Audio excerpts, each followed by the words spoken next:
బతుకమ్మ అనేది తెలంగాణలో జరుపుకునే ప్రత్యేకమైన పండుగ.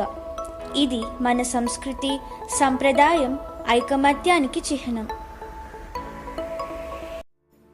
హాయ్ ఫ్రెండ్స్, ఈరోజు మా అమ్మమ్మ వాళ్ళ ఇంకో బతుకమ్మ పండుగ ఎలా చేస్తారో చూపిస్తా.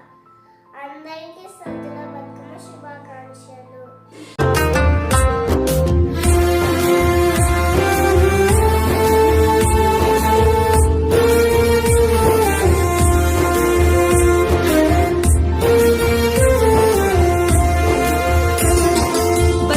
బతుకమ్మ ఉయ్యాలో మా తల్లి బతుకమ్మ ఉయ్యాలో, బతుకమ్మ బతుకమ్మ ఉయ్యాలో మా తల్లి బతుకమ్మ ఉయ్యాలో, బతుకమ్మ బతుకమ్మ ఉయ్యాలో బంగారు బతుకమ్మ ఉయ్యాలో.